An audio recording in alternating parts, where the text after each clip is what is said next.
എന്തുകൊണ്ടാണ് ഷൗക്കത്ത് അവിടെ സ്ഥാനാർത്ഥിയാകാൻ പറ്റില്ല എന്ന് ഞാൻ പറയാൻ കാരണം, എനിക്ക് അദ്ദേഹത്തോട് ഒരു വ്യക്തിപരമായ അഭിപ്രായ വ്യത്യാസമില്ല. എന്തേ 2016 12,000 വോട്ടിന് എന്നോട് അദ്ദേഹം തോറ്റത്? എന്തേ 2021 എന്റെ ഭൂരിപക്ഷം 2000 ആയത്? അദ്ദേഹത്തോട് ആ നാട്ടിലുള്ള പൊതുജനങ്ങളുടെ വികാരമാണത്. ആ വികാരം അവിടെ ശമിച്ചിട്ടില്ല എന്ന് മാത്രമല്ല, ഈ കഴിഞ്ഞ 9 കൊല്ലം കൊണ്ട് ആ വികാരം അവിടെ വർദ്ധിക്കുക ചെയ്ത്. എന്താ കാരണം അറിയും നിങ്ങൾ? എന്നെ സഹായിച്ച UDF അനുഭാവികളായ ആളുകളെ തെരഞ്ഞു പിടിച്ച് ഏതെല്ലാം നിരക്ക് അവരെ ആക്രമിക്കാൻ കഴിയുമോ ആ അക്രമം അവിടെ തുടരുക, ഇൻക്ലൂഡിങ് വ്യാപാരി വ്യവസായി. എന്തേ വ്യാപാരി വ്യവസായി അവിടെ സ്ഥാനാർത്ഥിത്വം ഉണ്ടാകും എന്ന് പറഞ്ഞ് ചർച്ച നടക്കുന്നത്? കൊല്ലം കൊല്ലം ഇദ്ദേഹം ഒരു നിലമ്പൂർ പാട്ട് നടത്തും. അവിടെ കൊള്ളപ്പിരിവ, കോളറിന് പിടിച്ച് കാശ് വാങ്ങല.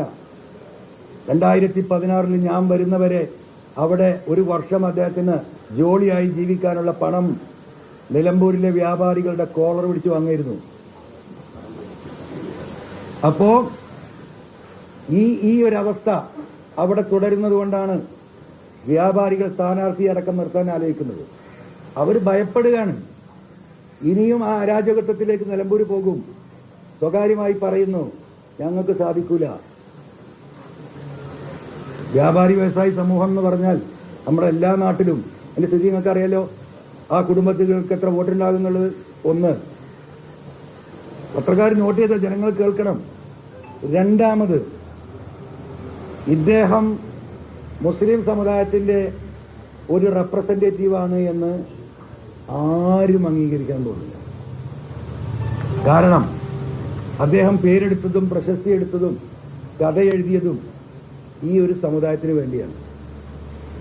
ഒരു ഹൈന്ദവനായ വ്യക്തി ആ ഹിന്ദു സമുദായത്തിനെതിരെ സംസാരിച്ചാൽ ആളുകൾക്ക് പ്രശ്നം ഉണ്ടാവില്ല. സ്വന്തം സമുദായത്തിനെതിരെ സംസാരിച്ചാൽ അവന് ഭ്രാന്താണ് എന്ന് പറഞ്ഞു തള്ളും. ഒരു ക്രൈസ്തവൻ ക്രിസ്തുവിനെതിരെ സംസാരിച്ചാൽ അവനോട് ആ മതക്കാർക്കുണ്ടാകുന്ന വിരോധം താങ്ങാൻ കഴിയാത്തതാണ്.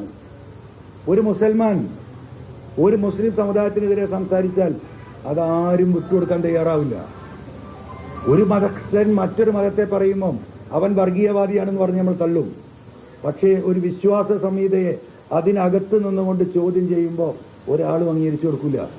അതാണ് ആര്യാടൻ ഷൗക്കത്തിന്റെ രണ്ടാമത്തെ ഏറ്റവും വലിയ വിഷയം.